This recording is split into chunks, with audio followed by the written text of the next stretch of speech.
Pernah dengar nama Nabi Nuh? Pernah tahu sejarah Nabi Nuh? Nabi Nuh, kalau boleh dibilang, Nabi Nuh ini pernah putus asa di hadapan Allah. Ya Allah, hamba sudah dakwah, hamba sudah mengajak umat untuk memeluk agamamu, diajarkan untuk sujud kepadamu, melainkan mereka menentangku, mereka menghinaku, kata Nabi Nuh. Maka dari itu ya Allah, terserah, turunkan bala, silahkan ya Rabb. Tuh ditawarin, Allah jawab, udah gak sanggup ya Nuh, udah gak kuat ya Allah, udah gak sanggup lagi ya Allah. Baik, jika engkau menginginkan aku turunkan bencana atau musibah, maka bangunlah perahu, buatlah bahtera, kata Allah. Buat bahtera pakai apa ya Allah? Pakai kayu. Kayunya dari mana ya Allah?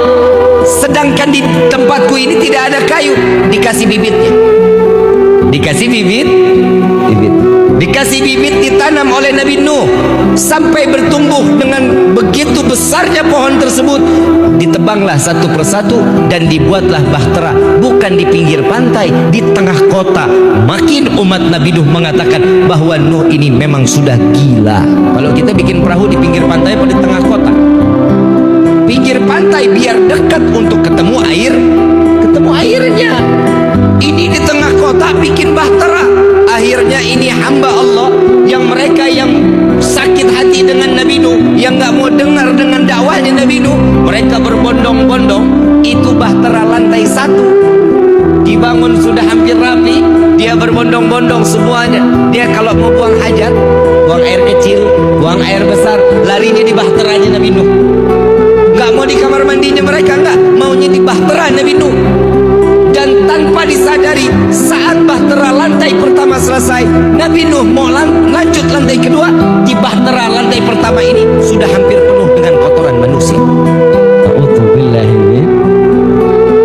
Ujiannya Nabi berat apa enggak? Tapi Allah kasih solusi. Kita ujian baru corona kemarin sudah puyengnya luar biasa. Untung kiai di sini nggak ada yang minta, ya Allah binasakan corona. Tapi dipelihara akhirnya coronanya. Jadi duit sih. Betul kan? Sampai akhirnya ada di, kita singkat ceritanya, disingkat. Jadi kalau dipanjangin bisa sampai jam 4 pagi kita. Saat dimana Nabi Nuh ini kotoran sudah penuh, ada satu orang lumpuh. Ada satu orang lumpuh keluar dari rumah. Ini kalau model punya tetangga kayak begini, kita apain, kita nggak paham ini. Ada satu tetangga lumpuh, bencinya sama Nabi Nuh luar biasa Pak, luar biasa bencinya sama Nabi Nuh. Saat-saat lagi di mana dibencinya Nabi Nuh, ini orang lumpuh begitu keluar digotong 3 orang, dipangkul 3 orang, ditanya, Tuhan mau kemana? Saya mau buang air besar, katanya. Mau buang air besar ke tempat bahteranya Nabi Nuh alaihissalatu wassalam. Udah lumpuh ngebenci Nabi. Kita punya tetangga begini nih, kira-kira kita apain ini tetangga? Sumpahin mati pastinya. Tapi Masya Allah Nabi Nuh nggak tahu-taunya. Nabi Nuh lagi bingung, setelah ini perahu jadi, saya harus membersihkan bahtera ini daripada kotoran manusia yang sudah menumpuk. Nabi Nuh bingung mau ngebangun sendiri, umatnya juga sampai banyak, harus ngebersihin kotoran lagi sendiri. Dia pasrah sama Allah, ya Allah hamba pasrahkan diri hamba kepadamu ya Allah. Subhanallah, ini orang lumpuh buang air sampai ke dalam, ditinggal sama yang gendong pegangan tiang. Subhanallah, begitu selesai kepleset Pak, kepleset sama kotorannya sendiri, jatuh terbalik, semuanya kotoran manusia dari ujung rambut sampai ujung. Wa subhanallah, bisa berdiri, lumpuhnya hilang. Keluar dari bahtera Nabi dalam keadaan berdiri, berjalan. Lalu para yang tadi pemandunya ditanya, Tuhan kok bisa sembuh?